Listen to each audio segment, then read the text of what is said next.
জীবনানন্দের প্রত্যেকটা সৃষ্টিকর্ম হচ্ছে ম্যাচিউরড মানুষের জন্য, একদমই ম্যাচিউরড মানুষের জন্য। আপনার পূর্ববর্তীর একটা নির্ধারিত পিরিয়ডের স্টাডি যদি না থাকে, আপনি জীবনানন্দকে উপলব্ধি করতে পারবেন না।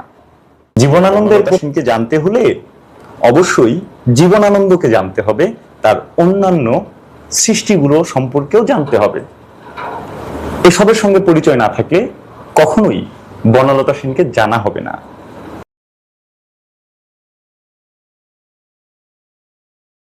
জীবনানন্দ দাশের বিখ্যাত কবিতা বনলতা সেনকে ভিত্তি করে মাসুদ হাসান উজ্জ্বল বানিয়েছেন একটি সিনেমা, নাম বনলতা সেন। দ্য ভয়েস 24 এর কবিতার কথা আয়োজনে আজকে আমরা কথা বলবো জীবনানন্দ দাশ, বনলতা সেন এবং বনলতা সেনের চলচ্চিত্রায়ন নিয়ে। আজকে আমাদের সাথে অতিথি হিসেবে আছেন জীবনানন্দের পাঠক এবং গণমাধ্যম কর্মী সজীব খন্দকার। আপনাকে স্বাগত সজীব খন্দকার। ধন্যবাদ আপনাকে মোক্তার আহমেদ। আপনার এই আয়োজনে উপস্থিত থাকতে পেরে আমি আনন্দিত বোধ করছি। আমরাও আনন্দিত। আপনার কাছে প্রথমে যেটা জানতে চাইব, আপনি জীবনানন্দের একজন গভীর পাঠক।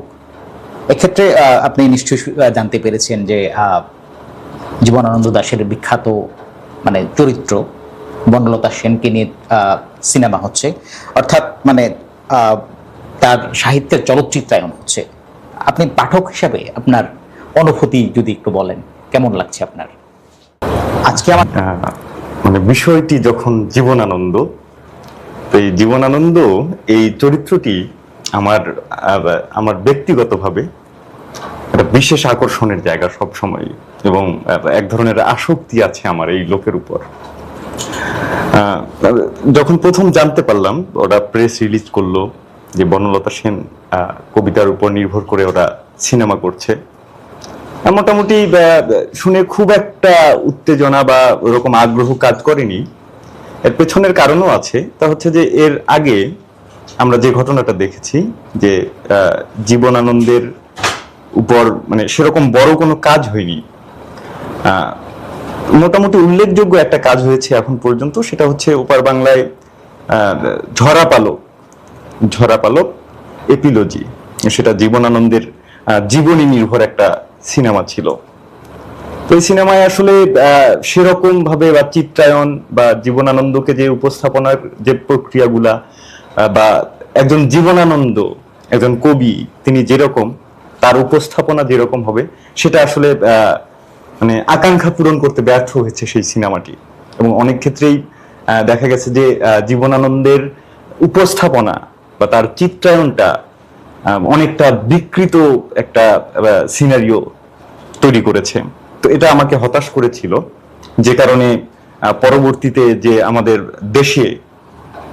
দেশীয় ডিরেক্টর মেহেদী হাসান উজ্জ্বল, মাসুদ হাসান উজ্জ্বল, দুঃখিত, তিনি যখন এরকম একটা ঘোষণা দিলেন, খুব একটা আগ্রহ কাজ করেনি। কিন্তু মজার ব্যাপার হচ্ছে, যখন তাদের এই যে টিজারটা প্রকাশ হলো, মোটামুটি এটা দেখার পর এক ধরনের আগ্রহ কাজ করেছে। জীবনানন্দের প্রত্যেকটা কবিতা, প্রত্যেকটা লাইন এবং তার বোধের যেটা মায়াবী একটা ব্যাপার থাকে, বা কি বলা যায়, অনেক, এটা তো আসলে ওইভাবে বিশেষায়িত করার সুযোগ নেই দু এক কথায়, কিন্তু ওই টিজারের যে আবহটা ছিল, এটা আমাকে মুগ্ধ করেছে। এবং আমি আসলেই খুবই আগ্রহ বোধ করছি এবং অপেক্ষা করছি সিনেমাটা চূড়ান্ত প্রকাশের জন্য, কবে প্রেক্ষাগৃহে রিলিজ হয়, এটার জন্য আমি অপেক্ষা করছি।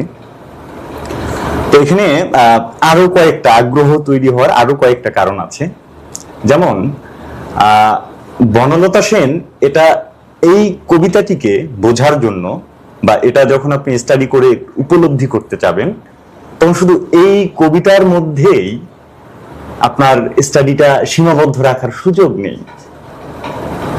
এটাকে জানতে হলে জীবনানন্দের জীবন জানতে হবে, তার ছোটবেলা থেকে বেড়ে ওঠা, তার জীবনযাপন, ব্যর্থতাগুলো, এবং একই সাথে তার অন্যান্য যে সৃষ্টিকর্ম বা অন্যান্য যে চরিত্রগুলো আছে, কবিতাগুলো আছে, এগুলো নিয়েও জানাশোনা প্রয়োজন।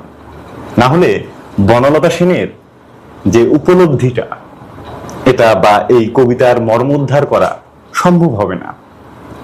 তো এই যে টিজারটা প্রকাশ হলো, সেখানে আমি এরকম একটা প্রয়াস দেখতে পেয়েছি যে বনলতা সেন কবিতা নির্ভর সিনেমা হলেও তারা শুধু বনলতা সেন কবিতার মধ্যেই আটকে থাকেনি, তারা ঠিক একইভাবে এক্সপ্লোর করার চেষ্টা করেছে আরো ভিন্ন ভিন্ন কবিতা থেকে চরিত্রগুলো, দৃশ্যগুলো, এগুলোর সমন্বয় করে তারা বনলতা সেনকে বোঝার চেষ্টা করেছে, দৃশ্যায়নের চেষ্টা করেছে। এটা খুবই ভালো ব্যাপার, খুবই চমৎকার ব্যাপার।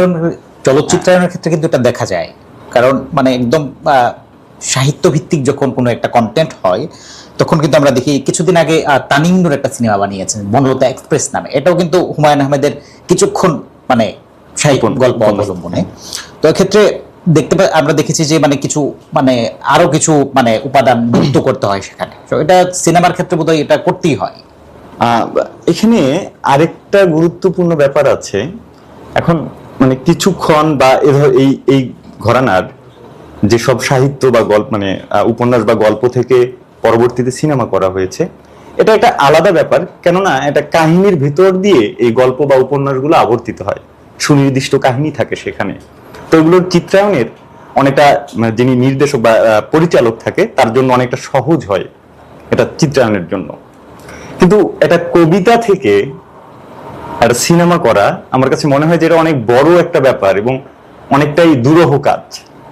আমরা দেখেছি এর আগেও ওপার বাংলায়, কলকাতায় একটা সিনেমা হলো হঠাৎ দেখা, এবং এই সিনেমাটা রবীন্দ্রনাথের যে কয়েকটা আধুনিক কবিতা আছে তার মধ্যে হচ্ছে হঠাৎ দেখা কবিতা, যে রেলগাড়ির কামরায় হঠাৎ দেখা, ভাবিনি সম্ভব হবে কোনোদিন।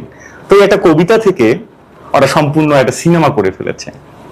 তো এখানে গুরুত্বপূর্ণ ব্যাপারটা হচ্ছে বনলতা সেন কবিতার প্যাটার্ন আর হঠাৎ দেখা কবিতা এক না। হঠাৎ দেখা হচ্ছে রবীন্দ্রনাথের একটা এক্সপেরিমেন্টাল রাইটিং, যেখানে উনি আধুনিক একটা শৈলী থেকে কবিতাটা লিখেছে এবং সেখানে খুব সরল আলাপের মধ্য দিয়ে কাহিনী এগিয়ে গেছে। অনেক বার্তা ছিল, অনেক বিষয় ছিল, কিন্তু আমরা যখন বনলতা সেন পড়তে যাই বা একটু বোঝার চেষ্টা করি, সেখানে কিন্তু কোনো সুনির্দিষ্ট কাহিনী নেই, একটা প্যাটার্ন আছে, একটা দৃশ্য আছে, একটা দৃশ্য কিন্তু আছে, বাট এটা কোনো সুনির্দিষ্ট কাহিনী না, দৃশ্য আছে সেখানে এবং একাধিক দৃশ্য আছে। এই দৃশ্যগুলোর সমন্বয়ে এই কবিতাটার শরীর। তো এই কবিতার মধ্যে মানে বৈচিত্র্যময় বোধ, ইতিহাস, ভূগোল, হ্যাঁ, এই সব কিছু একাকার করে এই কবিতাটাতে এটা মানে এটা আসলে কোনো বিশেষণ নাই এটাকে প্রকাশ করার। হ্যাঁ, যে এই সৃষ্টি, বনলতা সেনের যে সৃষ্টি বা এর যে স্ট্রাকচার, এটা টোটালি অন্য সব যে কোনো কবিতার থেকেই আলাদা রকম। সুরিয়ালিজমের কারণে এটা হবে কি, বা এরকম জটিল বা দুর্বোধ্য বা কঠিন জিনিস এ কারণে কি পড়া না, ঠিক সুরিয়ালিজম বা এরকম বিমূর্ত ধারার ওই আলাপে, এটা পরের আলাপ আর কি। আপনি ধরেন যে লালনের যে গান বা হাসন রাজার যে গান, এগুলোকে কি আমরা বিমূর্ত ধারার গান বলি? না, বলি না। যেমন লালনের যে গানটা রয়েছে, যে মিলন হবে কতদিনে আমার মনের মানুষেরও শোনে, তো এই গানটা যখন আমরা যখন আমরা তরুণ মানে কিশোর, সে সময় যখন শুনছি তখন মনে হচ্ছিল বা গানটা আমরা উপলব্ধি করছিলাম যে আমার মনের মানুষ, যে প্রেমিকা, হ্যাঁ আসলে তাকেই উপলব্ধি করেছি সে সময়গুলোতে। কিন্তু যখন বয়স বাড়লো, হ্যাঁ ধীরে ধীরে আরো অনেক সৃষ্টিকর্মের সঙ্গে বা লালনের গানের সঙ্গে পরিচিত হওয়া শুরু করলাম, তখন কিন্তু আমার এই যে বোধের একটা নতুন ফেজ বা বোধের একটা নতুন মাত্রা যুক্ত হলো। তখন উপলব্ধি করলাম যে না, কিন্তু প্রেমিকা নয়, এটা তো সেই পরমাত্মা। তো গান এবং কবিতার ক্ষেত্রটা হচ্ছে নিজের মতো করে উপলব্ধি করে নেওয়া। একটা কবিতা বা একটা গান কিংবা একটা আর্ট, আমরা যেরকম দেখি সুরিয়ালিস্ট আর্ট যেগুলোকে বলে, হ্যাঁ, তো এগুলো দেখে আমরা নিজেদের মতো করে প্রত্যেকটা ব্যক্তি মানে পাঠক বা দর্শক সে নিজের মতো করে অনুভব করার বা উপলব্ধি করার একটা সুযোগ পায় এবং এরকম জায়গা থাকে এই সৃষ্টিকর্মগুলোতে। তো বনলতা সেন এরকম আসলে সুরিয়ালিস্ট বা বিমূর্ত ঘরানার কোনো শিল্পকর্ম কিনা, এটা আসলে অত জরুরি বিষয় না, জরুরি আলাপ না আমার কাছে মনে হয়। আরেকটা আলাপে আমরা যদি যাই, আমি এই শেষ করবেন? জি, আমার শেষ করতে হবে। মানে দুর্বোধ্যতার যে বিষয়টি আপনি বললেন, যে এই দুর্বোধ্য হওয়ার কারণে বা বিমূর্ত ঘটনা হওয়ার কারণে বনলতা সেনকে বা এই কবিতাটি উপলব্ধি করা একটু কঠিন হয় কিনা, তো এই জায়গায় আমি মানে এই বিষয়টি এক্সপ্লেন করার জন্য পূর্বের ঘটনাটা বললাম, লালনের গানের উদাহরণ হিসেবে নিয়ে আসলাম। যেমন ধরেন মানে স্রেফ একজন কিশোর যখন পাঠ করবে এই কবিতাটি প্রথমবার, তার মনে হবে আরে কি দুর্দান্ত একজন নারী, মানে একজন নারী চরিত্র, এত প্রেম, এত নান্দনিক ভাবে তাকে সাজানো, হ্যাঁ, তো এই ব্যাপারটা তাকে আপ্লুত করবে। কিন্তু যখন সে বড় হবে, জীবনানন্দের সঙ্গে নতুন করে পরিচিত হওয়া শুরু করবে, সে দেখবে যে না, এটা শুধু একটা নারী বা একটা সাধারণ প্রেমের আলাপ না, এগুলো প্রেমের দৃশ্য না, সাধারণ কোনো প্রেমের দৃশ্য না। তখন তার বোধে আরো নতুন মাত্রা যুক্ত হবে। তো জীবনানন্দের প্রত্যেকটা সৃষ্টিকর্ম হচ্ছে ম্যাচিউরড মানুষের জন্য, একদমই ম্যাচিউরড মানুষের জন্য। আপনার পূর্ববর্তীর একটা নির্ধারিত পিরিয়ডের স্টাডি যদি না থাকে, আপনি জীবনানন্দকে উপলব্ধি করতে পারবেন না। তো এই যে এই কবিতাটি থেকে বা জীবনানন্দকে বেস করে কোনো একটা কাজ হচ্ছে বড় আকারে, বড় মঞ্চে, এটা খুবই আনন্দের এবং খুবই ভালো লাগার একটা বিষয়। কেননা অনেক ক্ষেত্রেই দেখা যায় যে এই জীবনানন্দকে বোঝার, পাঠ করার মতো মানসিক বিকাশ বা সেরকম স্টাডির সুযোগ অনেকেরই হয় না। কিন্তু সাধারণ মানুষ যারা একান্তই সাধারণ, তাদের কাছেও যে জীবনানন্দের একটা প্রাসঙ্গিকতা আছে, এটিকে সরলভাবে যে প্রেজেন্টেশন, উপস্থাপনা করা, এটার একটা প্রয়াস হতে পারে এই সিনেমাটি। তো পাঠকদের অথবা জীবনানন্দের পাঠক যারা, তাদের প্রত্যাশা কি পূরণ করতে পারবে কিনা সিনেমাটা? এখন পর্যন্ত যেটা বলা যাচ্ছে, ওই যে বললাম যে তাদের মধ্যে একটা প্রয়াস ছিল যে বনলতা সেনকে জানতে হলে অবশ্যই জীবনানন্দকে জানতে হবে, তার অন্যান্য সৃষ্টিগুলো সম্পর্কেও জানতে হবে। এসবের সঙ্গে পরিচয় না থাকলে কখনোই বনলতা সেনকে জানা হবে না। তো এই প্রয়াসটা তাদের মধ্যে আমি দেখেছি। তারা বনলতা সেন শিরোনামের একটি সিনেমা, অথচ যখন আমরা টিজারটা দেখছি, সেখানে দেখাচ্ছে যে শঙ্খমালা কবিতার পংক্তি দিয়ে তারা টিজারটা শুরু করেছে। এটা খুবই চমৎকার একটা ব্যাপার। কেননা আমরা যে বনলতা সেন কবিতায় যে বনলতা সেনকে পড়ছি, সেই বনলতা সেন কখনো শঙ্খমালা হয়ে উঠছে, কখনো সুচেতনাও হয়ে উঠছে, কখনো সে শ্যামলী হয়ে উঠছে। এই যে চরিত্রগুলো, এই চরিত্রগুলোর প্রতি বোঝাপড়া না থাকলে বনলতা সেনকে বোঝা যাবে না। সেটা খুব ভালো করে এরা, আমার মনে হয় যে পূর্ব এবং দীর্ঘদিনের একটা স্টাডি, গবেষণা এবং সমন্বিত প্রচেষ্টার মধ্য দিয়ে তারা এগিয়েছে। সাধারণ দর্শক শ্রেণীর কথা বলি, তারা কি এটা দেখতে পারবে কিনা বা কেমন লাগবে তাদের? আসলে অতি সাধারণ মানুষ যারা, তাদের কাছে কিন্তু এখন পর্যন্ত জীবনানন্দ পৌঁছাননি, বা তাকে পৌঁছে দেওয়ার মতো দায়িত্বশীল যে মানুষেরা, তারা সেই দায়িত্বগুলো পালন করতে পারেনি। আর এই যে এই ধরনের একটা সিনেমা করা, এটা একদম সাধারণ পাঠক যারা, তাদেরকে হয়তো মানে অ্যাজ ইউজুয়াল যে ঘটনাটা ঘটে জীবনানন্দের কবিতার, যেমন আপনাকে এখানে একটা উদাহরণ হিসেবে আমি দিতে পারি। সেটা হচ্ছে জীবনানন্দ, উনি যখন ট্রামে কাটা পড়লো, পাঁজরের হাড়, মানে উরুর হাড় পাঁজরে ঢুকে গেছে, 7 দিন পর্যন্ত সে শম্ভুনাথ হাসপাতালে চিকিৎসাধীন, গুরুতর অবস্থা, যায় এরকম সময়। তো ওই সময় ময়ূখ পত্রিকার সঞ্জয় ভট্টাচার্য, আরো যারা ছিল, ভূমেন্দ্র গুহ ছিল, তিনিও সেখানে ছিল, আরো যে কয়েকজন উদীয়মান তরুণ যে সম্পাদক, জীবনানন্দের সঙ্গে এক সংশ্লিষ্টতা ছিল বা ভালো সম্পর্ক ছিল। তো এরা এই শম্ভুনাথ হাসপাতালে ভাগ করে করে, শিফটিং করে তারা ডিউটি দিচ্ছিল, এবং পাশেই ময়ূখ পত্রিকার অফিস।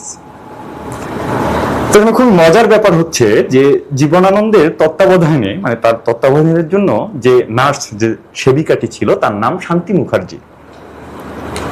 তো জীবনানন্দ হাসপাতালে ভর্তি হওয়ার 3-4 দিন পর এখানে যে একজন খুবই প্রচার বিমুখ, কিন্তু একজন তীব্র বোধের কবি, চিকিৎসাধীন, এবং এই চিকিৎসাধীন কবির পরিচয় হাসপাতাল কর্তৃপক্ষ এবং অন্যান্যদেরকে জানানোর জন্য ওই সঞ্জয় ভট্টাচার্য আরো অনেকে এক সিদ্ধান্ত নিল। সেই অনুযায়ী বনলতা সেন এই কাব্যগ্রন্থের প্রায় 100 কপি বই তারা কিনে এনে হাসপাতালের প্রত্যেকটা স্টাফ, কর্মকর্তা কর্মচারী সবাইকে তারা 1 কপি করে বই দিল। শান্তি মুখার্জির হাতেও একটি কপি চলে এসেছে। সে বইটি নিয়ে যাওয়ার পরদিন সকালবেলা খুব ভোরে সে ঘুম থেকে উঠেছে। ওঠার পর হাসপাতালের খুব সাধারণত যে ড্রেস কোড থাকে সেই ইউনিফর্মের বাইরে সে একটা শাড়ি পরেছে, মাথায় সুন্দর করে সিঁথি কেটেছে, সুন্দর করে চুল আঁচড়িয়েছে, এবং এরপর জীবনানন্দকে খুব চমৎকার ভাবে পরিচ্ছন্ন করে দিয়ে তার মাথার পাশে এক গাদা রজনীগন্ধা রেখে দিয়েছে। তারপর শান্তি মুখার্জি করলো কি, পাশেই ময়ূখ পত্রিকার অফিস, সেই ভোরে একা একা হেঁটে অফিসে ঢোকার পর পরিচিত যারা সামনে সবাইকে জিজ্ঞেস করতেছে যে আমি এখানে চাকরি করি। অনেকেই তাকে চিনতে পারছে যারা সেখানে ডিউটি দিচ্ছিল, সম্পাদকদের। তো পরে তখন তাকে জিজ্ঞাসা করা হইল এই শান্তি মুখার্জিকে যে আপনি কেন আসছেন বা বিষয় কি।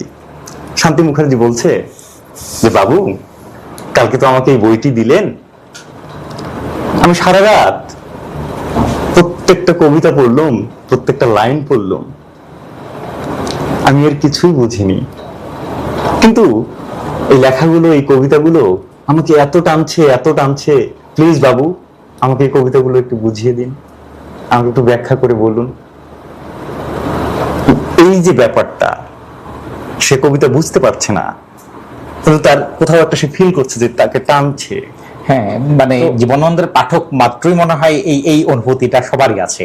মানে কবিতাটা আমি বুঝতে পারছি না, তবু আমি মানে আমার পড়তে ভালো লাগছে, মানে মনে হচ্ছে টান আছে। হ্যাঁ, তো এই যে সিনেমাটা করা হলো, তা আমার কাছে মনে হয় যে যেহেতু আসলে সুনির্দিষ্ট কাহিনী নির্ভর কোনো সিনেমা নয়, এবং অনেক অনেক আলাদা আলাদা ঘটনা বা দৃশ্যের সমন্বয় হয়েছে এখানে, তো সেই জায়গা থেকে সাধারণ পাঠক যারা মানে ওই তাত্ত্বিক জায়গা থেকে বা অ্যানালিটিক্যাল জায়গা থেকে বা জীবনানন্দের জীবনী বা বৈচিত্র্যময় যে ঘটনাগুলো, এগুলোকে বোঝার থেকে বা ওই এখানে ওদের বক্তব্য কি, এই মেসেজটা বোঝার থেকে এটা ফিল করবে যে না আমার ভালো লাগছে, আমার এই দৃশ্যগুলো, এই সিনারিওগুলো আমার আসলে ভালো লাগছে।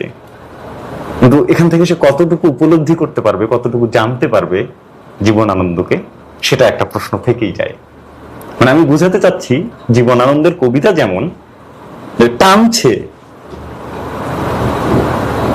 সিনেমাটা সেরকমই একটা আসলে চিত্রায়ন বা ভিজুয়াল একটা ফরমেশন আমার মনে হচ্ছে এখন পর্যন্ত, যদিও আমরা সম্পূর্ণ সিনেমাটা না দেখে বিস্তারিত আসলে ওই আলোচনায় বা সিদ্ধান্তমূলক কোনো জায়গায় পৌঁছাতে পারবো না।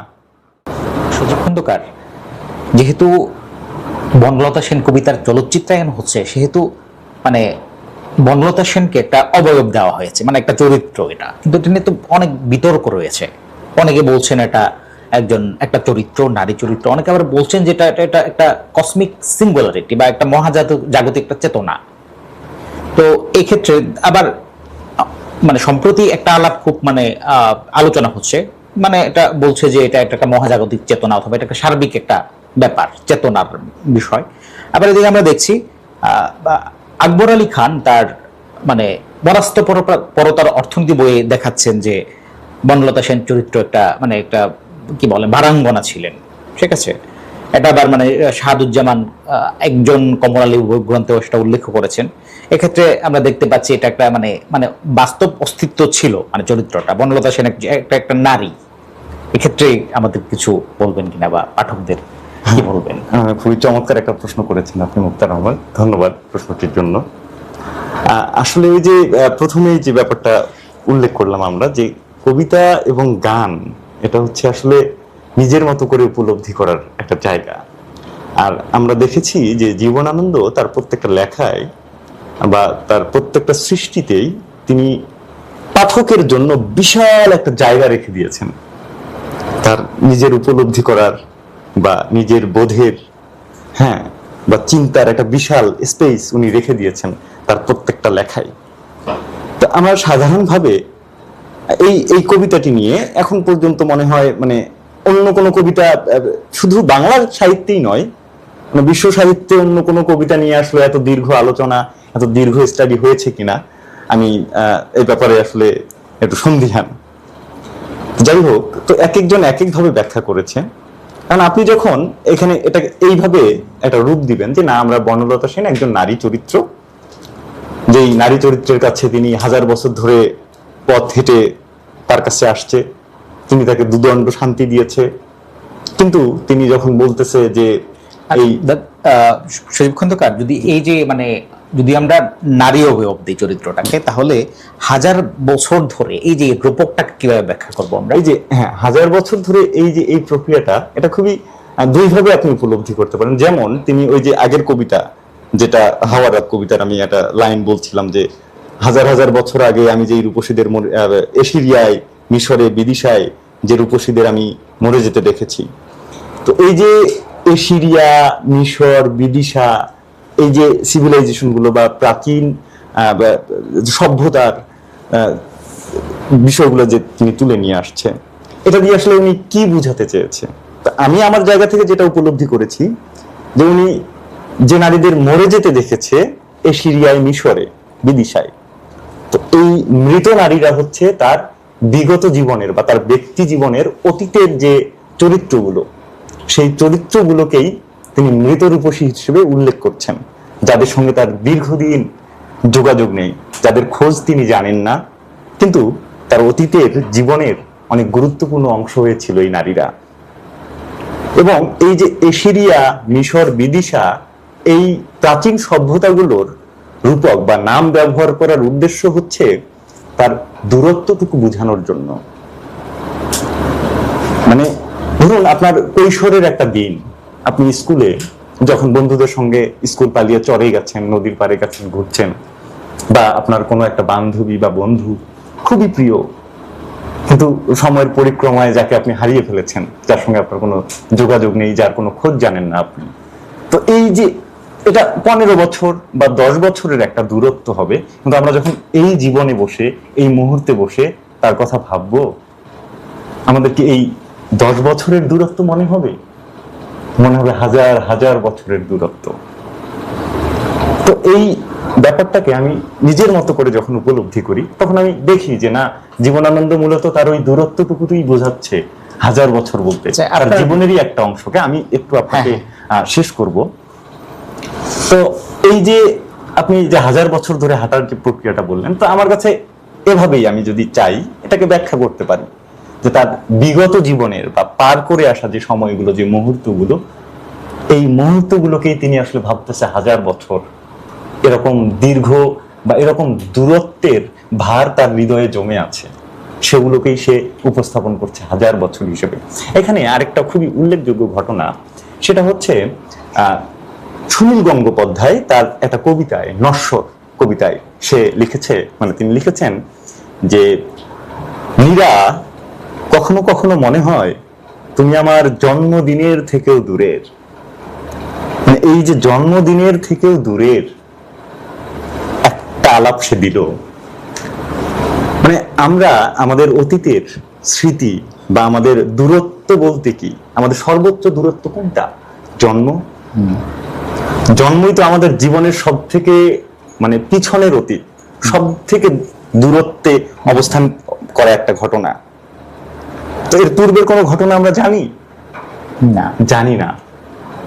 তখন তো মনে হয় এই দূরত্ব তো আরো অসীম অসীম, এবং এত দূরত্ব যে যেখানে আর কোনো দৃশ্য নাই, কোনো স্মৃতি নেই আমাদের মধ্যে।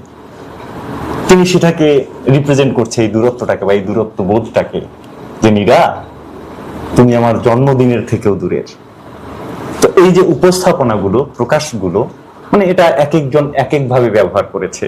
তো 1000 বছর ধরে পথ হাঁটিতেছি পৃথিবীর পথে, এই যে পথ হাঁটা 1000 বছর ধরে, এটা তো আমি নিজেও মাঝে মধ্যে বোধ করি, বা প্রত্যেকে এটা বোধ করে, তার দৈনন্দিন যাপিত জীবনের দুঃখ, বেদনা বা সংগ্রামগুলো, হতাশাগুলো তাকে এত বিপর্যস্ত করে ফেলে, বা তার জীবনকে এত বা এত ভার, এই ব্যর্থতা পরাজয়গুলো এত ভার তার বুকে জমে থাকে, তার প্রত্যেকটা দিন মনে হয় এক একটি বছরের মতো।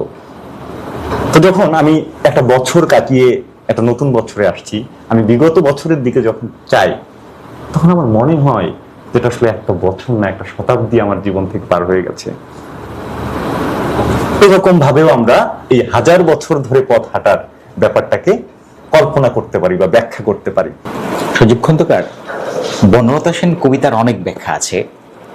আপনার আগেই আপনার সাথে এটা নিয়ে আলাপ করেছি আমি। আরেকটু যদি আমি মানে সহজ করে বলতে চাই, মানে আপনার ভিউটা কি, আরেকটু মানে যুক্ত করে রেখে একটা তথ্য, মানে যারা মানে বনলতা সেনকে মানে একজন নারী মনে করেন বা নারী চরিত্র মনে করেন, তাদের অন্যতম হলো আকবর আলী খান। তিনি তার মানে বইয়ে দেখাচ্ছেন, মানে পরার্থপরতার অর্থনীতি বইয়ে মানে খুব স্ট্রং একটা যুক্তি দিয়েছেন। সেটা হলো, তিনি যখন নাটোর মহকুমার প্রশাসক ছিলেন, তিনি ওখানে দলিল দস্তাবেজ ঘেটে দেখতে পেলেন যে এখানে বনলতা সেন নামে একজন বারাঙ্গনা ছিল এক সময়। তো এটাও তার মানে একটা যুক্তি ছিল। তো ক্ষেত্রে আপনার ভিউটা যদি একটু বলেন। সজীব খান, আসলে মুক্তার আহমেদ, আমি কবিতাকে বা এই বিশেষ করে আমরা যে বিষয়টি নিয়ে আলোচনা করছি, বনলতা সেন, তো আমি আসলে এই বনলতা সেনকে উপলব্ধি বা আবিষ্কারের থেকেও আমি বোধ করি যে এই কবিতাটি জানার মধ্য দিয়ে আমি জীবনানন্দকেই আসলে আবিষ্কার করার একটা প্রয়াস আমার ভিতরে বোধ করি। এটা একান্তই ব্যক্তিগত অনুভবের জায়গা থেকে বললাম। তো এই যে কিছু ক্ষেত্রে যেমন হয়, বিশেষ করে শিল্পী যারা, তো এই শিল্পবোধ এমন যে তাদের ভিতরের যে সাধারণ বোধগুলো রয়েছে বা সাধারণ আশা আকাঙ্ক্ষা দুঃখ বেদনা, এগুলো কিন্তু একই। ধরুন একজন রিক্সাওয়ালা বা একজন শ্রমিক, সে যেভাবে ব্যথা অনুভব করে, কিংবা তার স্ত্রী প্রেমিকা চলে গেলে যে ব্যথা পায়, তার বাবার মায়ের মৃত্যুতে যে বেদনা পায়, সমাজের সব থেকে উচ্চ শ্রেণীর যে মানুষ, তার বেদনার জায়গাও কিন্তু একই। এখানে এই ভিন্নতাটা তৈরি হয় প্রকাশের জায়গায় গিয়ে।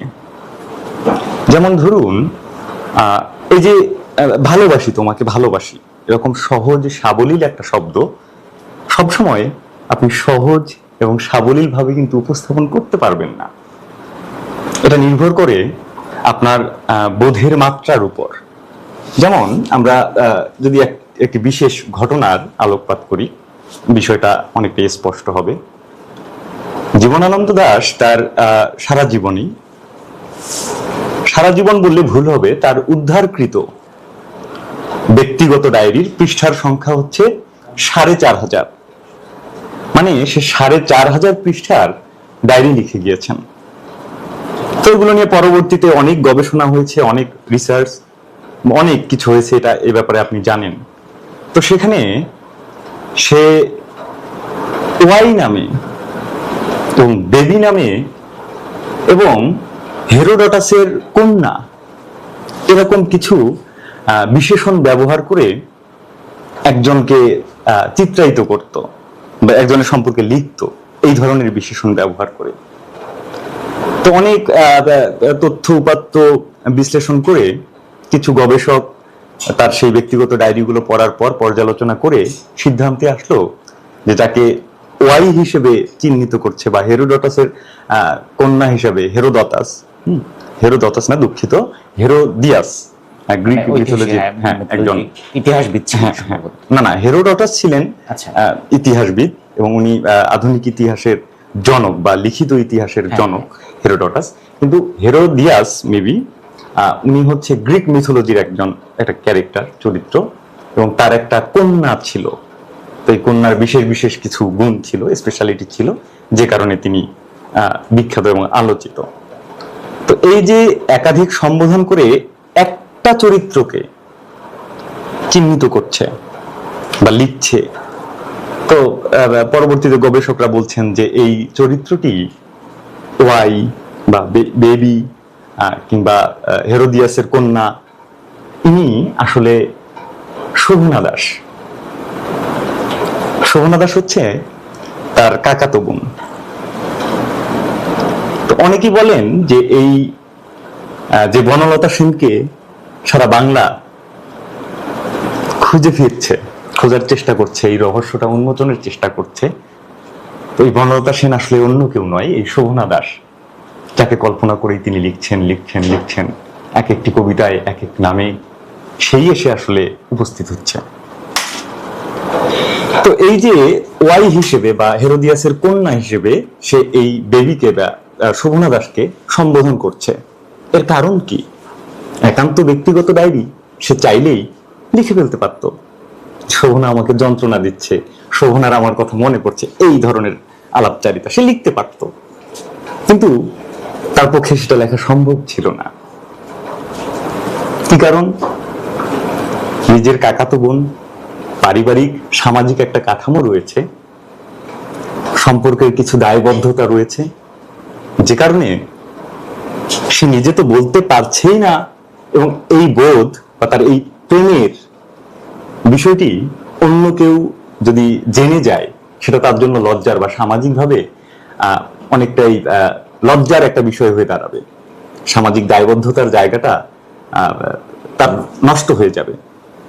তো এরকম কিছু ব্যাপার চিন্তা তার মধ্যে ছিল, যে কারণে তিনি রূপক ব্যবহার করে এই প্রকাশগুলো করেছেন।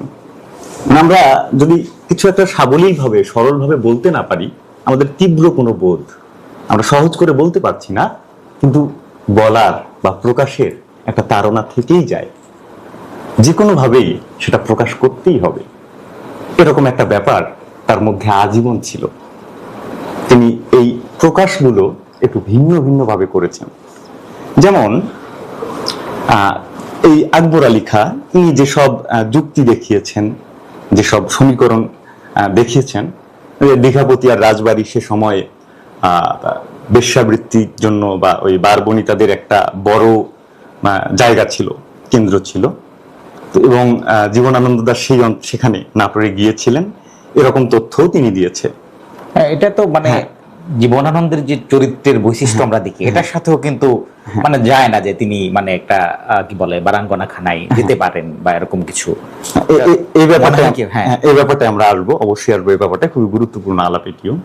তো এই যে নাটোরে তিনি জীবনানন্দ গিয়েছেন এবং দীঘাপতি আর জমিদার বাড়ি বা সেখানকার পরিবেশে তিনি কোনো এক বারবনিতার সান্নিধ্য পেয়েছেন কোনো একদিন, আবার দ্বিতীয়বার তিনি সেখানে গিয়েছেন।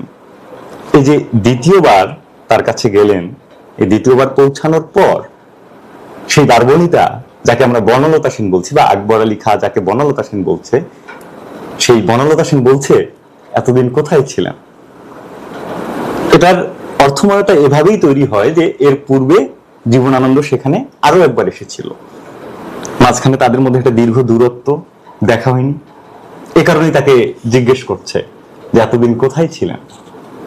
এটাকে একটা নারী চরিত্রের ঘটনা বা এরকম বিষয়টিকে আমরা সরলভাবে উপস্থাপন করতে পারি, কিন্তু জীবনানন্দ তো আসলে সরল না, তাকে মানে ওই সরলীকরণ করে বোঝার কোনো সুযোগ নেই। ঠিক একইভাবে আপনি যদি ভিন্ন একটা ব্যাখ্যা দাঁড় করান যে বনলতা সেন হচ্ছে আসলে আমাদের একটা বোধের জায়গা, মানে একটা আকাঙ্ক্ষার জায়গা, মানে প্রত্যেকটা মানুষ যেখানে যেই সুন্দরের কাছে, যেই স্থিরতার কাছে, যেখানে গিয়ে দুদণ্ড শান্তি পাওয়া যায়, এরকম একটা জায়গা, মানে যেটা আশ্রয়ের জায়গা, মানে যে আশ্রয়টা মায়ের কোল, নিরাপদ আশ্রয়ের জায়গা। তো সেরকম একটা বোধ বা সেরকম একটা আশ্রয় হিসেবে যদি আমি বিবেচনা করি, বনলতা সেন কবিতায় তিনি বলছেন যে 1000 বছর ধরে পথ হেঁটেছেন, সিংহল সমুদ্র থেকে নিশীথের অন্ধকারে মালয় সাগরে, অনেক হেঁটেছে বিম্বিসার অশোকের ধূসর জগতে। তারপর বলছেন যে সেখানে ছিলাম আমি আরো দূর অন্ধকার বিদর্ভ নগরে। এই যে আলাপগুলো তিনি দিচ্ছেন, মানে তার জীবনের যেসব সম্ভাবনা বা ওই যে এক্সপ্লোর করার একটা ব্যাপার থাকে না, আমরা তো ঘর থেকে বের হয়ে ছোটাছুটি, মানে মানুষের স্বভাব তো জিনগত বৈশিষ্ট্যই তার হচ্ছে ছুটে বেড়া, সকল সম্ভাবনা যাচাই করে দেখা।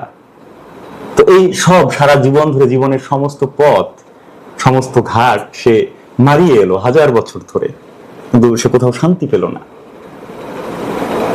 অবশেষে সে এমন একটা জায়গায় আসলো আমরা এটা কোনো চরিত্র নয়, এমন একটা জায়গা, একটা অবস্থান বা একটা বিন্দু হিসেবে যদি বিবেচনা করি, যদি আমাদের শান্তির জায়গা, আশ্রয়ের জায়গা, নিরাপদ আশ্রয়ের জায়গা, সেরকম একটা বিন্দুতে অবশেষে তিনি এসে পৌঁছালেন, যেখানে তিনি দুদণ্ড শান্তি পেয়েছেন। তো এভাবে যদি আমরা কবিতাটির বিশ্লেষণ করি, সেক্ষেত্রে বনলতা সেন কিন্তু কোনো নারী চরিত্র নয়। আবার দেখুন, সেখানে আমরা এটা সবাই জানি যে জীবনানন্দের বৌদ্ধ দর্শনের প্রতি একটা ঝোঁক ছিল বা একটা প্রবল প্রভাব ছিল তার মধ্যে। এর অনেক কারণ আছে, এর মধ্যে খুব প্রাসঙ্গিক একটি তথ্য বলি আপনাকে, সেটি হচ্ছে যে মহেঞ্জোদারো সভ্যতা। তো এখন পর্যন্ত পৃথিবীর যে কয়েকটি সভ্যতা মানে দুর্বোধ্য বলা যায়, যাদের ভাষা এখনো ডিকোড করা সম্ভব হয়নি, যাদের লিপিগুলো, এরকম একটি সভ্যতা হচ্ছে মহেঞ্জোদারো। আমাদের এই বাংলার বা এই অঞ্চলের হাজার বছরের বা চিরন্তন যে দৃশ্যগুলো আমরা দেখে এসেছি, কৃষক হাল চাষ করছে, কোথাও গোলা ভরা ধান ভাঙছে, মেয়েরা ঢেকিতে করে, হ্যাঁ, তো এই যে সিনারিও গুলো বা আমাদের মা কাকিরা আমরা দেখেছি, আমরা যখন টিনেজার বা এখনো গ্রামে গেলে দেখি তারা ব্লাউজ পরে না বা এটা পেটিকোট পরে না, শুধু কাপড় পরে, তাদের বাজু থাকে এখানে কাঁধে, বাহুতে। এই দৃশ্যগুলো আমরা দেখেছি। তো এই মহেঞ্জোদারোর কয়েকটি মুদ্রা, মুদ্রা ঠিক না, এটাকে সিলমোহর বলা যায়, সিলমোহর সেখান থেকে উদ্ধার হয়। তো এই সিলমোহরে দুটি বিশেষ জিনিস ছিল অঙ্কিত, দুটি বিশেষ জিনিস ছিল। একটি হচ্ছে আমরা যাকে ইউনিকর্ন হিসেবে চিনি, ইউনিকর্ন হচ্ছে এক শিং বিশিষ্ট একটি ঘোড়া, কল্পিত ঘোড়া, যেটা নিয়ে সারা পৃথিবীতে বিভিন্ন ধরনের মিথ আছে। তো 3500 বছর আগের একটা সিভিলাইজেশনে এই ইউনিকর্নের ধারণা কিভাবে তৈরি হলো, আসলে কি ইউনিকর্ন ছিল, পৃথিবীতে এক্সিস্ট করতো, যাই হোক এগুলো অনেক বিতর্কের আলোচনা। তো এই সিলমোহরে আর একটা জিনিস অঙ্কিত ছিল, সেটা হচ্ছে অশ্বত্থ গাছ। এই অশ্বত্থ গাছ হচ্ছে বা অশ্বত্থ বৃক্ষ ভারতবর্ষের অত্যন্ত পবিত্র একটা গাছ। এই গাছটিকে আমরা অন্য নামেও চিনি, বোধি বৃক্ষ হিসেবে, যার নিচে বসে বৌদ্ধ নির্মাণ লাভ করেছিল। জীবনানন্দ তার কবিতায় অসংখ্যবার অশ্বত্থ গাছের প্রসঙ্গ করে এনেছেন। তো এই দেখুন, তিনি দুইজনের নাম উল্লেখ করলেন, একজন হচ্ছে বিম্বিসার, আরেকজন হচ্ছেন অশোক। তো বিম্বিসার ছিলেন খ্রিস্টপূর্ব 496 থেকে 529 এই সময়কালের একজন শাসক। বলা হয়ে থাকে যে উত্তর ভারতে তার প্রভাবে বা তার নার্সিং এর মধ্য দিয়ে বা তার কর্মকাণ্ডের মধ্য দিয়ে উত্তর ভারতে বৌদ্ধ ধর্ম প্রতিষ্ঠা লাভ করে, এবং তিনিও খুবই বৌদ্ধ অনুরাগী একজন মানুষ ছিল এবং রাজা ছিল। আর অশোকের ব্যাপারটা তো মোটামুটি আমাদের লিখিত যে ইতিহাস, হ্যাঁ, এখানে তার তথ্য উপাত্ত আমরা সবাই জানি, আমাদের স্কুলেও তার সম্পর্কে পড়েছি। তিনি সমগ্র ভারতেই বৌদ্ধ দর্শনটাকে প্রতিষ্ঠিত করেছেন। তো এই দুই লোকের কথাও তিনি বলতেছেন যে আমি তাদের জগৎ ঘুরে আসছি, সেখানেও তিনি শান্তি পায়নি। এই যে ব্যাপারটা, যে দর্শন দ্বারা তিনি খুবই প্রভাবিত, সেই জায়গাটাকেও তিনি অস্বীকার করছেন যে না, সেখানে সে শান্তি পায় নাই। এরপর এমন একটা জায়গায় আসতেছে, এমন একটা অবস্থান বা বিন্দুতে আসতেছে যেটা তাকে শান্তি দিল। তো সেটা কি আসলে একটি নারী চরিত্র? একজন বারবনিতা কি জীবনের এই যে তুমুল ব্যাপক বিস্তৃত বোধের বিপরীতে দাঁড়াইয়ে এই এমন সান্ত্বনা দিতে পারে? সাধারণত হয় না। বারবনিতাদের যে বৈশিষ্ট্যটা আমরা দেখি, তারা একটা বলে ব্যবসায়িক দৃষ্টি বা উদ্দেশ্যকে সামনে রেখেই কিন্তু এই কাজগুলা করেন বা বাঁচার তাগিদে এই কাজটা করেন। তাদের তো অনেক খদ্দের আসে, তাদের এত মানে প্রশান্তি দেওয়ার সময় কোথায়? তাই তো এখন এই যে এই ব্যাপারটাকে কি বলে আকবর আলী খাঁ, উনি যখন বনলতা সেনকে এরকম একজন নারী চরিত্র হিসেবে বা বারবনিতা হিসেবে চিত্রায়িত করেন, তখন কিন্তু জীবনানন্দের অন্য সৃষ্টিকর্মগুলো বা তার অনেক বোধ বা যেই বোধের কারণে তিনি জীবনানন্দ হয়ে উঠেছেন, যে কারণে আমরা তাকে নিয়ে আলোচনা করছি, সে দিকগুলোকে অস্বীকার করা হয়। তাহলে কেননা আমি বলি, শেষ করি। তিনি যখন দিল্লির রামজশ কলেজে অধ্যাপনা করান, সে সময় এই রামজশ কলেজের পাশেই সেখানে একটা ব্রথেল ছিল। তো অনেকেই বলেন যে সেই ব্রথেলেও জীবনানন্দ গিয়েছিলেন, সেখানে তিনি হাঁটাহাঁটি করেছে, অনেকের সঙ্গে কথাবার্তা বলেছে, এরকম কিছু তথ্য পাওয়া যায়। তো খুবই হতাশাগ্রস্ত এবং নিঃসঙ্গ একজন মানুষ, তার ক্ষেত্রে যে ঘটনাগুলো ঘটতে পারে, জীবনানন্দের মধ্যেও সে ব্যাপারগুলো ঘটেছে। তো এই যে তার ব্যাপক একটি জায়গা, এত তুমুল তার আবেগ, নাটোরের একজন বারবনিতা তার এই সমস্ত বোধকে ঘুম পাড়িয়ে দিয়ে তাকে শান্তি দিল। এটা কি আসলে মানে যৌক্তিক বা আসলে সেরকম মানসম্মত ব্যাখ্যা বলে মনে হয় কিনা আপনার? আমার জিজ্ঞাসা। আমার কাছে মনে হয় না। তাহলে কি আপনি এভাবে মানে বিষয়টা দেখছেন যে বনলতা সেন কবিতাকে বুঝতে হলে তার সার্বিক সাহিত্যকের বা সাহিত্যের আলোকেই এটাকে মূল্যায়ন করতে হবে, ব্যাপারটা কি এরকম? হ্যাঁ, অবশ্যই। তো এখানে পরের জায়গাগুলো দেখেন, তিনি বলছেন যে হাল ভেঙে যে নাবিক হারাইছে দিশা, সবুজ ঘাসের দেশ যখন সে চোখে দেখে দারুচিনি দ্বীপের ভেতর, তেমনই দেখেছি তারে অন্ধকারে, বলেছে সে এতদিন কোথায় ছিলেন। এই যে ব্যাপারগুলো, মানে এই যে উপমাগুলো, তার দক্ষতা দেখেন। শ্রীলঙ্কা, তার পূর্ব নাম কিন্তু ছিল সিংহল, এবং এটি দারুচিনি দ্বীপ হিসেবে, এটা আমরা আগেও আলোচনা করেছি ব্যাপারটা, দারুচিনি দ্বীপ হিসেবে এটি পরিচিত ছিল। তো এই যে আরব থেকে, বিশেষ করে আরব এবং আফ্রিকার বিভিন্ন অঞ্চল থেকে সমুদ্র পথে যে নাবিকেরা আসতো, তো ওই সময়কালে খ্রিস্টপূর্বাব্দ সেই পিরিয়ডে তো আসলে উন্নত কম্পাস বা এই ধরনের আসলে ওই যে লোকেশন ট্র্যাক করার বা পথ নির্ণয় করার কোনো পদ্ধতি ছিল না। তারা তারকা দেখে পথ নির্ধারণ করত। তো এই নাবিকেরা যখন গভীর সমুদ্রে দিশাহীন, পথ খুঁজে পাচ্ছে না, নিরুদ্দেশ কোথায় যাচ্ছে তারা জানে না, তো এরকম যাত্রাপথে হঠাৎ করে যখন সে দেখলো যে দারুচিনি দ্বীপ সমুদ্রের মাঝখানে, শ্রীলঙ্কা কিন্তু একটি দ্বীপ রাষ্ট্র, এটা তো আমরা সবাই জানি। তো এরকম একটা দ্বীপ যখন সে দেখছে, তার একটা আশ্রয়, অনিশ্চয়তা, অনিশ্চয়তা যেটা, এটি সম্পূর্ণ কেটে গেল। তার দিশাহীন যে ব্যাপারটা, এটা কেটে গেল, তিনি একটা আশ্রয় পেল। তো এই যে চমৎকার উপস্থাপনাটা জীবনানন্দের, যে নাবিক হারাইছে দিশা, তিনি একটা সবুজ ঘাস, দারুচিনি দ্বীপ দেখে নতুন করে তার ভিতর একটা আশ্রয়বোধ হলো, তার দিশা তৈরি হলো। তো একজন বারবনিতার কাছে এমন গভীর আশ্রয় এবং গভীর দিশা আসলে পাওয়া যায়, জীবনানন্দের মতো একজন মানুষ কি পেতে পারেন? আমার তা মনে হয় না। তো একজন বারবনিতার বনলতা সেনের পরিচালক মাসুদ হাসান উজ্জ্বলের খুব নিরীক্ষাধর্মী একটা মানে প্রজেক্ট কিন্তু এটা। তিনি বলছেন যে এটার জন্য তিনি 10 বছর সময় নিয়েছেন, ঠিক আছে? সুতরাং আমি কিন্তু খুবই আশাবাদী যে সিনেমাটা মানে মানে পাঠকদের মানে জীবনানন্দ প্রেমিকদের খুবই মানে প্রত্যাশা পূরণ করবে আমার মনে হয়।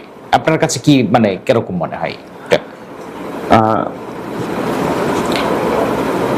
এটা খুব একটা ভালো কথা বলেছেন, যেহেতু আপনি আসলে সুনির্দিষ্ট করে বললেন যে জীবনানন্দ প্রেমী যারা বা জীবনানন্দ অনুরাগী, তাদের একটা প্রত্যাশা বা তাদের আকাঙ্ক্ষা পূরণ করবে এই সিনেমাটি। হ্যাঁ, এই ব্যাপারে আমি এখন পর্যন্ত আশা রাখছি, কারণ আমরা যতটুকু দেখেছি তাদের দৃশ্যায়নগুলো, এবং এই যে বনলতা সেনকে বা এই রহস্যটা উন্মোচনের পথে তারা ভিন্ন ভিন্ন সৃষ্টিকর্মগুলোকেও বোঝার চেষ্টা করছে, এক্সপ্লোর করছে। তারা মানে একটি অবস্থান নিশ্চিত করার জন্য বা একটি জায়গা খোঁজার জন্য তারা আরো একাধিক বিভিন্ন পথ, বিভিন্ন সৃষ্টি, সেগুলো নিয়েও কাজ করছেন। হ্যাঁ, বনলতা সেনের কবিতার ব্যাখ্যাও নিশ্চয়ই মানে এখানে একটা পাওয়া যাবে, নিশ্চয়ই দেখাবেন। এখানে আসলে ব্যাখ্যার জায়গাটা মুক্তার আহমেদ, আমার কাছে মনে হয় ওই যে প্রথমেই আপনাকে বললাম যে গান এবং কবিতা হচ্ছে নিজের মতো করে উপলব্ধি করার বিষয়। কিন্তু এবং যখন চলচ্চিত্রায়ন হবে তখন কিন্তু একটা মানে আপনাকে কি বলে অবয়ব দেখাতেই হবে জি, এখানে। হ্যাঁ, অবয়ব অবশ্যই দেখাতে হবে। তো এই জায়গাটাই হচ্ছে দক্ষতা একজন পরিচালকের বা একজন সিনেমাটোগ্রাফারের দক্ষতাটি হচ্ছে এই জায়গায়। মানে কিছু দৃশ্য বা কিছু সিনারিও যেগুলো আসলে ভিজুয়াল করা সম্ভব হয় না, গতানুগতিক ধারার যে সিনেমাগুলো বা যেরকম সিনেমাটোগ্রাফি সেখানে সম্ভব হয় না। তো আমরা এই যে মানে একটা মায়াবী আবহ, এই মায়াবী আবহটি তৈরি করতে পেরেছে এখন পর্যন্ত যতটুকু আমরা দেখেছি। এবং এই প্রত্যেকটি দৃশ্যায়ন অনেকটা মায়াবী, আকর্ষণীয় এবং বিমূর্ত বিমূর্ত ধারার। যে কারণে আমার মনে হয় যে ওই বনলতা সেন বা জীবনানন্দের কবিতাগুলোর যে জায়গা বা একটা শিল্পের যেরকম জায়গা থাকা উচিত, যে পাঠক, দর্শক বা শ্রোতা সে নিজের মতো ভাবার বা নিজের মতো করে উপলব্ধি করার একটা ব্যাপক জায়গা পাবে, আমার মনে হয় যে এই সিনেমাটিতে সেরকম একটা জায়গা থাকবে। মানে আপনি যখন ধরেন পিকাসোর ছবি দেখবেন বা ভ্যান গগের ছবি দেখবেন, তাদের আর্ট, আপনি তাকিয়ে থাকবেন, তাকিয়ে আছেন, আপনার একবার মনে হবে যে এটা একটা ঘোড়া, পরক্ষণে আপনার মনে হবে না এটা তো ঘোড়া না, এটা একটা মানুষের ভগ্ন কঙ্কাল। তখন আপনি নিজের ইচ্ছা আকাঙ্ক্ষার সঙ্গে যেভাবে জিনিসটি দেখতে চাবেন আপনি সেটাই দেখবেন, আর সেভাবেই উপলব্ধি করার একটা জায়গা থাকবে আপনার। আমরা এই প্রসঙ্গে মানে খুবই রেলিভেন্ট রবীন্দ্রনাথের একটা কবিতার লাইন আমরা আলোচনা করতে পারি। তিনি বলছেন যে এই করেছো ভালো নিঠুর, এই করেছো ভালো, এমনি করে হৃদয়ে মোর তীব্র দহন জালো। এই যে এই করেছো ভালো নিঠুর, এই করেছো ভালো, এমনি করে হৃদয়ে মোর তীব্র দহন জালো। তো রবীন্দ্রনাথ উনি নিজের বোধের সঙ্গে বা যে ঘটনার প্রেক্ষাপটে এই গানটি লিখেছে বা কবিতাটি লিখেছে, আমি যখন পড়ছি কবিতাটি তখন কিন্তু আমি তার ওই বোধের সঙ্গে পরিচিত নই, তার ওই বোধের উৎসটুকু খোঁজার চেষ্টা করছি না, যে আসলে এই ব্যথাটা বা তার এই যে ভালো করেছে যে অভিমান থেকে তিনি বলছেন যাকে উদ্দেশ্য করে, তিনি কে, কি ধরনের ব্যথা দিয়েছে, এটি গুরুত্বপূর্ণ নয়।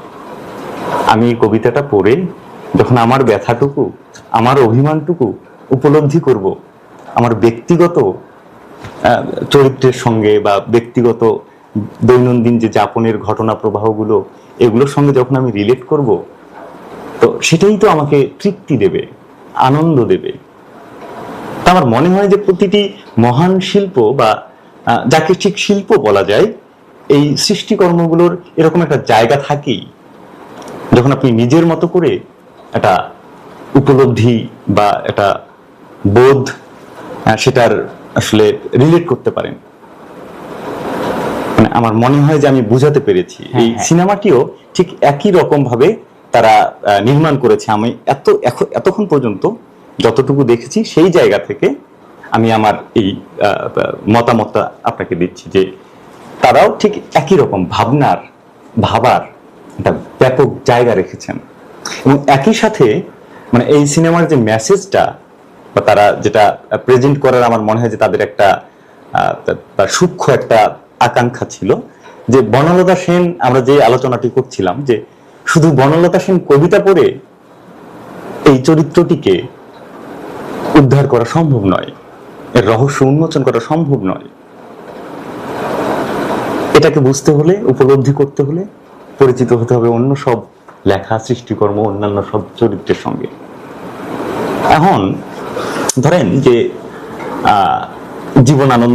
জীবনানন্দ দাশের স্ত্রী লাবণ্য দাস, আমরা তো এটা জানি যে তার দাম্পত্য জীবন খুবই বিষাক্ত, কিন্তু তিনি মানে লাবণ্য দাস যে বইটা লিখেছেন মানুষ জীবনানন্দ নামে, সেটাতে কিন্তু তিনি দেখিয়েছেন জীবনানন্দের জীবন খুবই খুবই মধুময়, সুন্দর ছিল। এটা নিয়ে আমরা আলোচনা করব পরবর্তী কোনো একটি। আচ্ছা, হ্যাঁ, আমি যেটা আমি যা বলছিলাম, তো তিনি কিন্তু সেখানে লাবণ্য দাস বিভিন্ন জায়গায় বিভিন্ন সময় তিনি কিন্তু নিজেকেই বনলতা সেন হিসেবে দাবি করেছে। এই ব্যাপারটি আপনি জানেন কিনা আমি জানি না। বিভিন্ন জায়গায়, মানে কোথায় এটা? একাধিক জায়গায় এরকম তথ্যসূত্র আপনি খুঁজলেই পাবেন, আচ্ছা। যেখানে সে নিজেকে বনলতা সেন হিসেবে দাবি করেছে। তা আবার একই সাথে ভূমেন্দ্র গুহ, তিনি 1999 সালে, জীবনানন্দের মৃত্যু 1954 সালে তিনি মারা যান জীবনানন্দ। এর অনেক বছর, প্রায় অর্ধ দশক, মানে অর্ধ শতাব্দী, প্রায় 40-50 বছর পর তিনি 1999 সালে দীর্ঘদিন খোঁজাখুঁজি করে তিনি শোভনা দাস, যে শোভনা দাস পৃষ্ঠার পর পৃষ্ঠা জুড়ে তার চাচাতো বোন, তার প্রথম যে কবিতার বই ঝরা পালক, কল্যাণিয়াসু, এভাবে সম্বোধন করে যাকে উৎসর্গ করা, সেই শোভনা দাসকে তিনি খুঁজে বের করলেন। এবং ভূমেন্দ্র গুহের ভাষ্য মতে তিনি বলছেন যে যখন অনেক খোঁজার পর, অনেক দিন খোঁজার পর আমি শেষ পর্যন্ত এই বিদুষী মহিলার মুখোমুখি হলাম, তখন তিনি অশীতিপর বৃদ্ধা। আমি তার কোথাও বনলতা সেনের কোনো ছাপ পেলাম না, না তার চুল, না তার মুখশ্রী, কিছুতেই পেলাম না। কিন্তু যখন আমি খুব গভীরভাবে তার চোখের দিকে তাকালাম, আমি কোনোভাবেই অন্য কোনো নারী বা অন্য কাউকেই বনলতা সেন বলে আর ভাবতে পারছিলাম না। আমার বারবার মনে হচ্ছিল এই চোখই আসলে পাখির নীড়ের সেই চোখ, পাখির নীড়ের মতো চোখ। তো এই যে ব্যাপারগুলো, যে একজন মানে নারী চরিত্র হিসেবে ধরেই একজন তাকে বারবনিতা বানিয়ে দিচ্ছে, একজন শোভনা দাস তাকে বনলতা সেন বানিয়ে দিচ্ছে। আবার এখানে একটি মজার ব্যাপার আছে, তো একে তো এই চরিত্রটিকে উদ্ধার করার জন্য তো অনেকেই কাজ করেছে।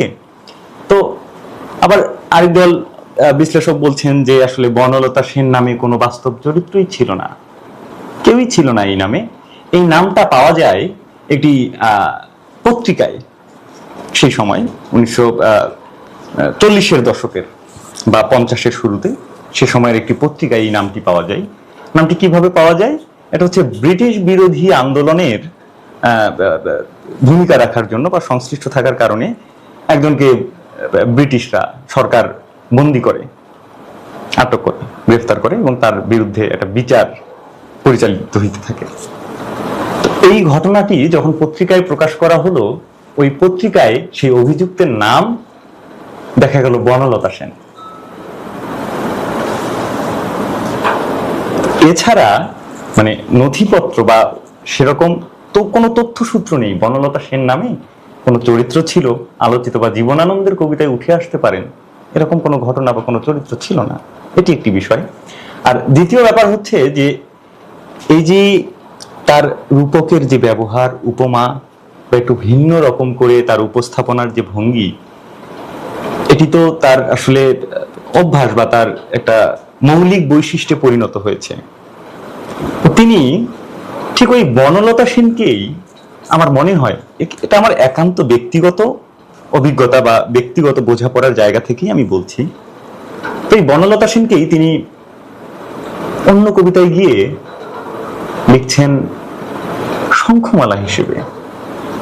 আবার এই শঙ্খমালা কখনো হয়ে যাচ্ছেন সুচেতনা।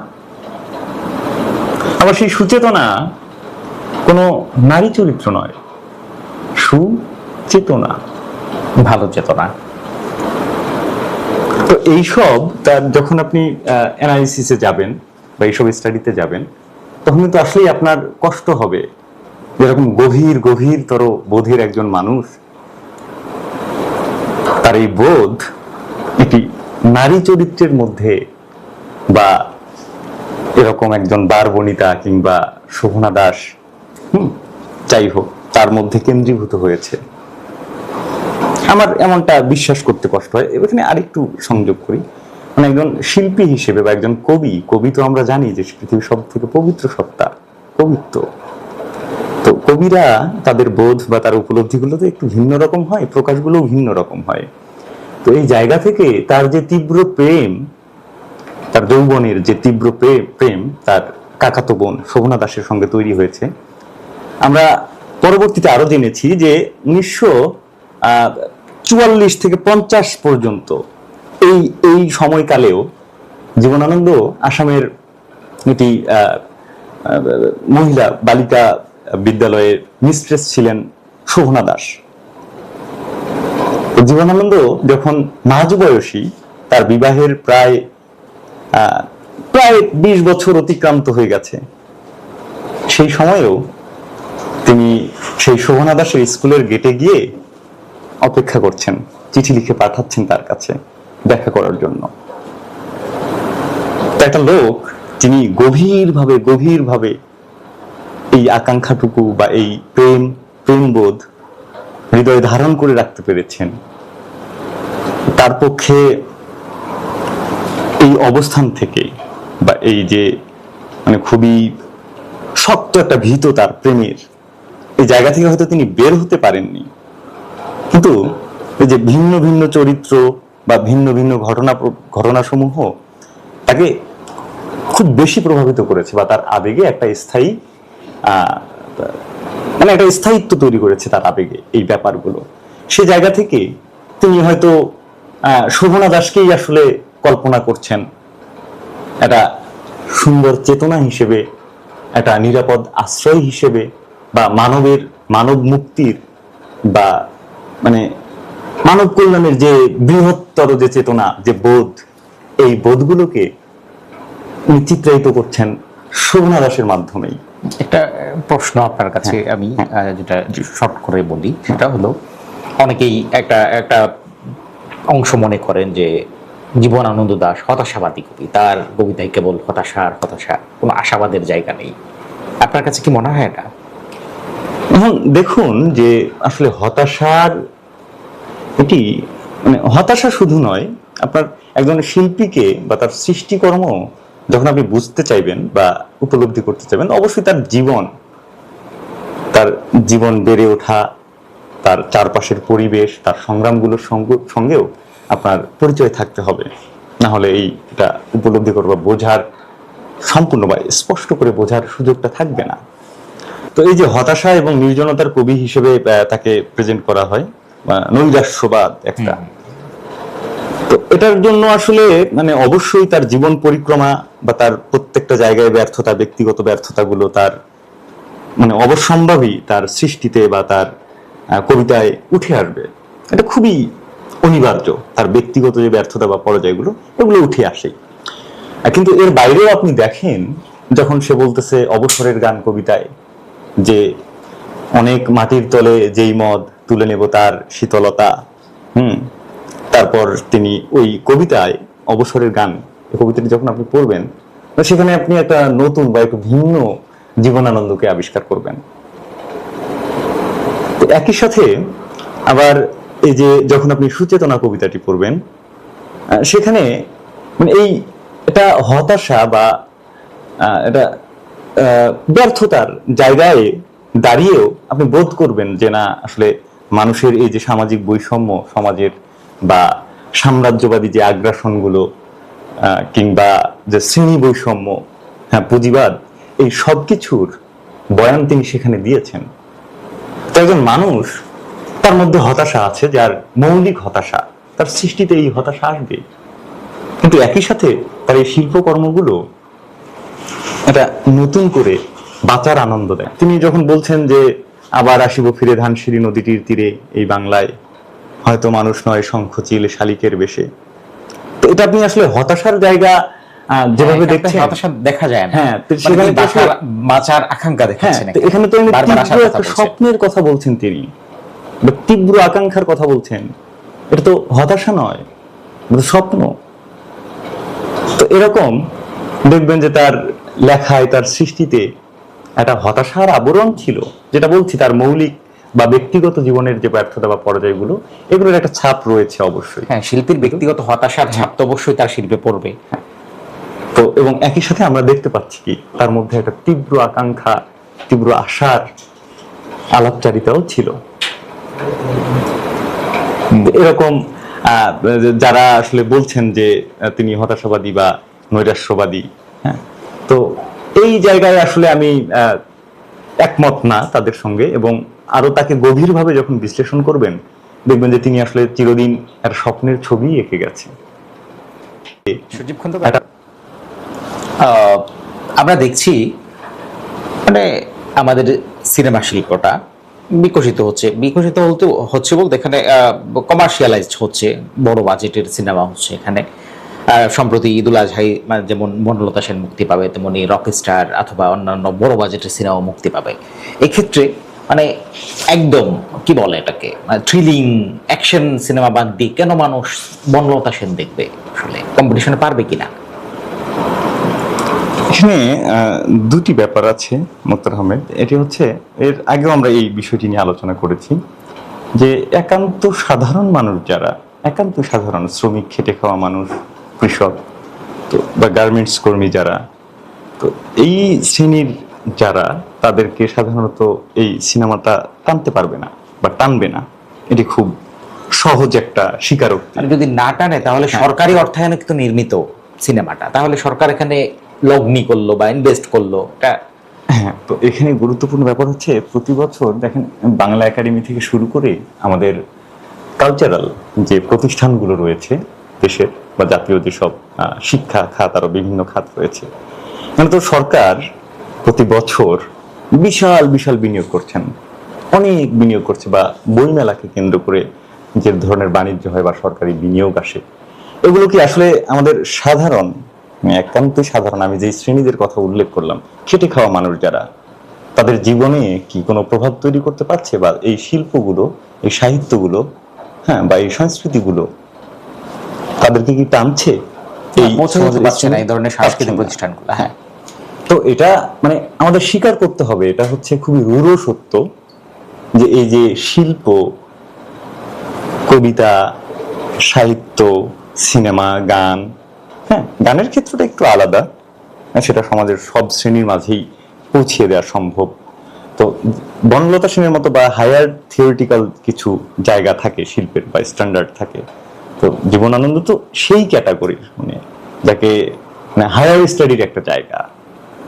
তো এখন এই যে সরকারি বিনিয়োগ করলো সরকার, তো এটা তো আমাদের প্রথম কাজ দেশের। জীবনানন্দের মতো একজন মানুষ, যিনি পুরো সময়টাই চাপা পড়েছিল, যাকে নিয়ে বৃহত্তর পরিসরে কোনো চর্চা হয়নি, এটা নির্দিষ্ট সম্প্রদায়। এই প্রেক্ষাপটে আমার একটা প্রশ্ন আছে, সেটা হলো জীবনানন্দ দাশকে নিয়ে বাংলাদেশে চর্চা অথবা গবেষণা হয়নি। আমরা যদি দেখি মানে মোটার আগে একজন ব্যক্তি কেবল মানে জীবনানন্দ দিয়ে গবেষণা করেছেন, আব্দুল মান্নান সৈয়দ নামে যিনি আছেন উনি। আর মানে চলচ্চিত্রে তো কাজ হয়নি, প্রথম সম্ভবত মানে মাসুদ হাসান উজ্জ্বল কাজ করছেন। মানে এটা কেন, মানে জীবনানন্দ কি গুরুত্বপূর্ণ না এমন কিছু, না ব্যাপারটা আসলে কি মনে হয় আপনার কাছে? এর পিছনে তাকাতে হবে আর কি, এই আজকের এই পরিস্থিতির বিশ্লেষণ করার জন্য আমাদের একটু পিছনে তাকাতে হবে। ওই যে সময়টায় রবীন্দ্রনাথ দেবতার আসনে বসে আছেন, তার সমর্থিত বা তিনি যেই প্যাটার্নে লিখছেন, সাহিত্যটাকে যেই স্ট্যান্ডার্ড দিয়েছেন তিনি, এই স্ট্যান্ডার্ড বা এই বলয়ের ভিতর থেকে যারা আর্ট কালচারে প্র্যাকটিস করছেন, তারাই মানসম্মত শিল্পী। এভাবেই তৎকালীন মানে সাহিত্যের যে সিন্ডিকেট, যে মোড়লেরা, এভাবেই মূল্যায়ন করতো শিল্পগুলোকে। তো রবীন্দ্রনাথ হচ্ছে আমাদের বাংলা সাহিত্য, ভাষা বা সংস্কৃতির যে পরম্পরা শত শত বছর ধরে চলমান ছিল, বিকাশমান ছিল, এই সমস্ত পরম্পরা, শাখা প্রশাখাগুলোকে একত্রিত করে যে স্তম্ভটা তৈরি হয়েছে, সেটি হচ্ছেন রবীন্দ্রনাথ। কিন্তু এখানে মজার ব্যাপার হচ্ছে যে শিল্প কাঠামো ভেঙে পড়ে, এটা রবীন্দ্রনাথের আত্মস্বীকৃতি। প্রত্যেকটি শিল্প কাঠামো ভেঙে পড়ে সময়ের সঙ্গে সঙ্গে, কালের পরিবর্তনের সঙ্গে সঙ্গে। তো যখন রবীন্দ্রনাথ এবং নজরুল অন্যতম শ্রেষ্ঠ দুটো বলয়, তো আসলে রবীন্দ্রনাথের বাইরে নজরুলও ছিল না, ওই একটি বলয়, এই বলয়ের ভিতর থেকে সবাই লিখছেন, চর্চা করছেন কবিতা। তো ওই সময় ইংরেজি সাহিত্যের 5 জন ছাত্র, এই 5 জনই ইংরেজি সাহিত্যের সাবেক ছাত্র, এরা রবীন্দ্রনাথের এই বলয়ের বাইরে দাঁড়িয়ে লেখার চেষ্টা করলো, বা লেখার চেষ্টা শুরু করলো, প্রচেষ্টা, চর্চা শুরু করলো। জীবনানন্দ এই সাবেক ইংরেজি সাহিত্যের ছাত্রদের একজন, তাদেরকে আমরা ইতিহাসে পঞ্চপাণ্ডব হিসেবে চিনি। তো এই পঞ্চপাণ্ডবের যে প্র্যাকটিসটা, এটা তো আসলে একটা প্রচলিত বিশ্বাস বা প্রচলিত একটা কাঠামোর বিরুদ্ধে একটা বিদ্রোহ।